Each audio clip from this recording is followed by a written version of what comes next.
Abrasi lahan di tepi pantai biasanya disebabkan oleh salah satu faktor, yaitu gelombang laut. Gelombang laut inilah yang menyebabkan terjadinya abrasi di lahan di tepi pantai. Degradasi tanah menurut FAO 1977 adalah hasil satu atau lebih proses terjadinya penurunan kemampuan tanah secara aktual maupun potensial untuk memproduksi barang dan jasa. Degradasi terjadi ketika erosi lebih besar daripada deposisi. Degradasi meliputi erosi, pelapukan, dan mass wasting. Apa itu erosi tanah?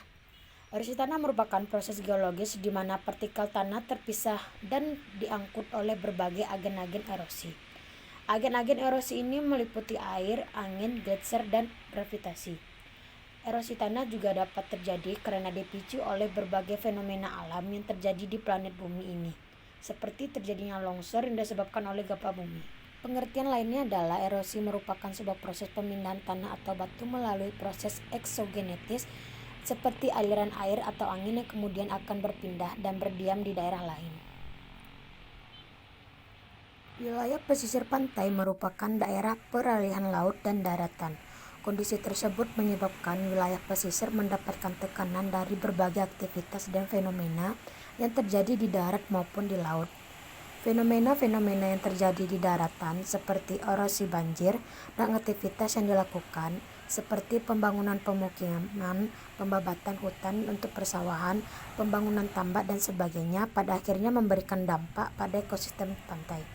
Demikian pula fenomena-fenomena di laut seperti pasang surut air, gelombang badai dan sebagainya.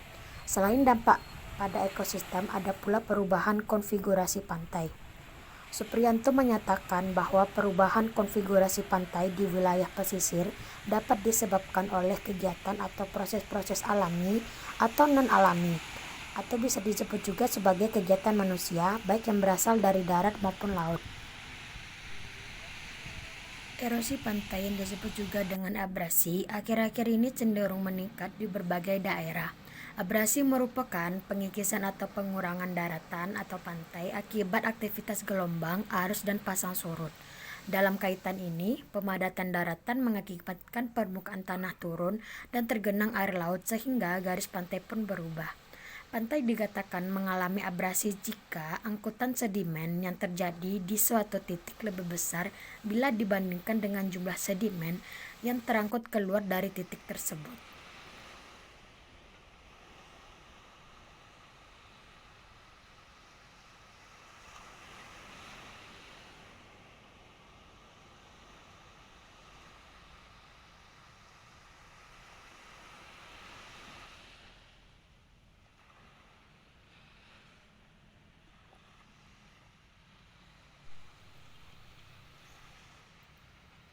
Salah satu prasarana yang digunakan untuk sebagai pemecah gelombang untuk mengatasi gelombang adalah bebatuan di tepi pantai atau disebut dengan grip.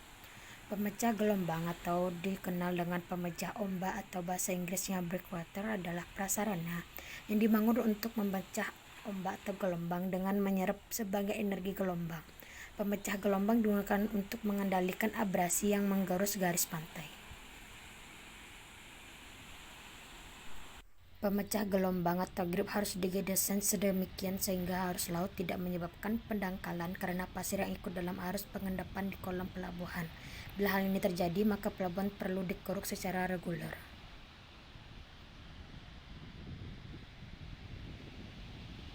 Selanjutnya adalah pencegahan abrasi. Dari berbagai macam cara untuk mencegah terjadinya abrasi, dilansir dari laman resmi Kemendikbud terdapat 4 cara, yaitu: pertama, penanaman kembali hutan bakau, yaitu melalui rehabilitasi lingkungan pesisir yang hutan bakaunya sudah punah, baik akibat dari abrasi itu sendiri maupun dari pembukaan lahan tambak. Yang kedua, pelarangan penggalian pasir pantai. Perlu peraturan baik tingkat pemerintah maupun daerah maupun pusat yang mengatur pelarangan pasir pantai secara besar-besaran yang tidak memperhatikan kelestarian lingkungan. Yang ketiga yaitu pembuatan pemecah gelombang. Pemecah gelombang perlu dibuat di pesisir-pesisir karena dapat mengurangi kekuatan gelombang yang menerjang pantai. Yang keempat adalah pelestarian terumbu karang. Terumbu karang juga dapat berfungsi mengurangi kekuatan gelombang yang sampai ke pantai. Oleh karena itu, perlu dipelestarikan terumbu karang untuk membuat peraturan baru melindungi habitatnya.